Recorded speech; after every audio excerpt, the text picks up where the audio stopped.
The Prime Minister's new look cabinet is being hailed as the strongest female representation in history as the government establishes a new task force for women.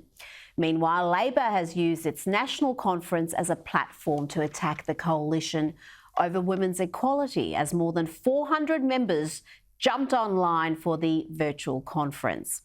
Joining me now is Liberal MP Katie Allen. Thank you for your time, Katie.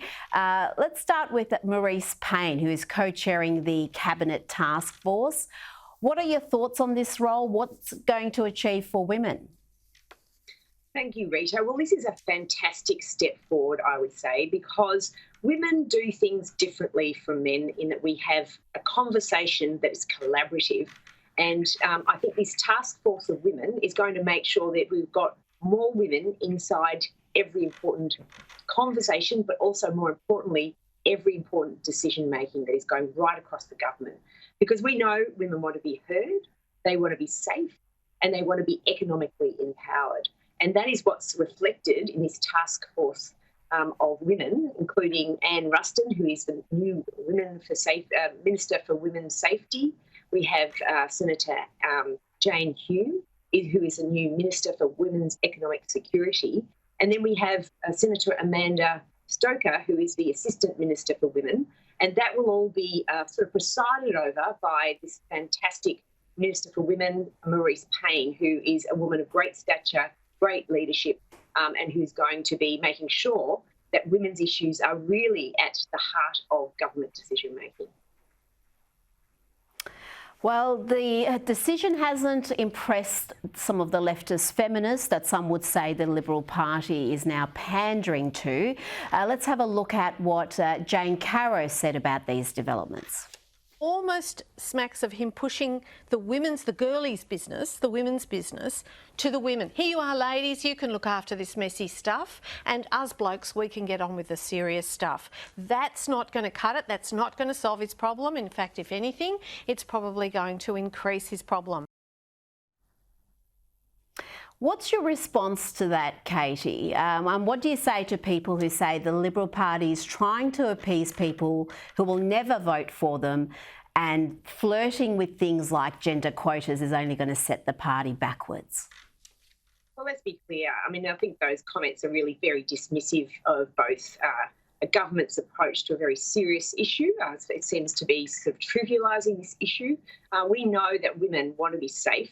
They want to be heard and they want to be economically empowered, as I said before. So we've always, as a government and as a party, been interested in individual empowerment. And that is what we've always done throughout our history.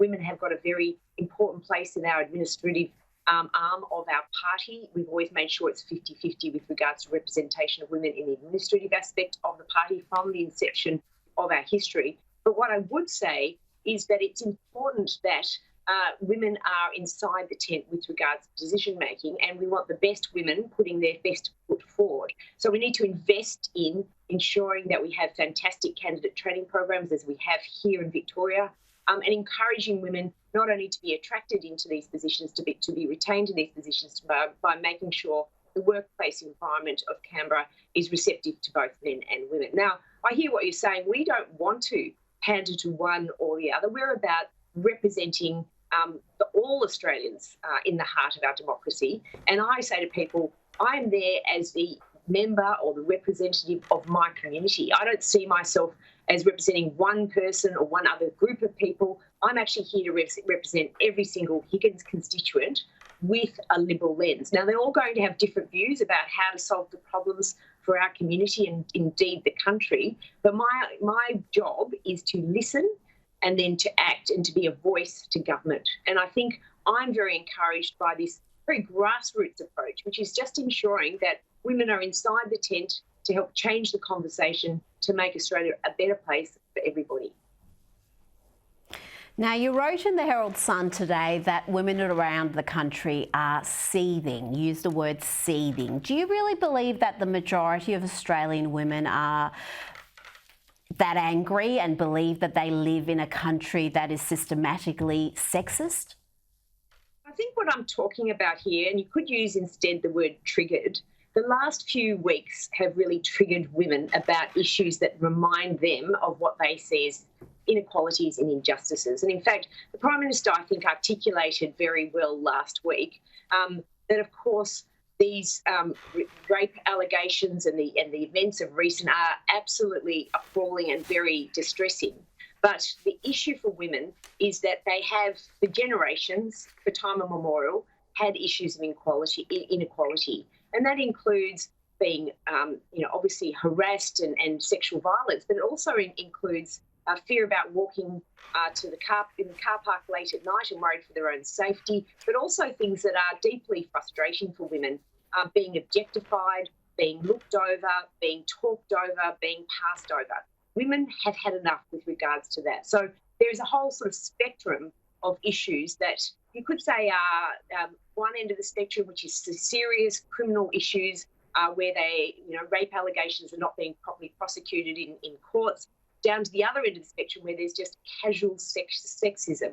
And often that casual sexism, which is at a lower level, maybe less serious level, obviously less serious level, but possibly a far more common level that is frustrating women. So I think women are very triggered by the events of recent weeks, and they don't want to be angry about it. They just want to see action. And I said to my colleagues, what I'm hearing from my constituents, is they don't want for us to be talking about our problems in Parliament, but what it does is reflect poorly on our leadership if we can't keep our house in order. So they want us to get I hear you, Katie. I hear you, Katie, but I just worry about what those concrete actions will actually be, and whether we're really going to have any sort of meaningful change, or whether we're going to again be trying to appease people who are never ever going to vote for the coalition, no matter what they do. Now, thank you so much for your time today, Katie Allen.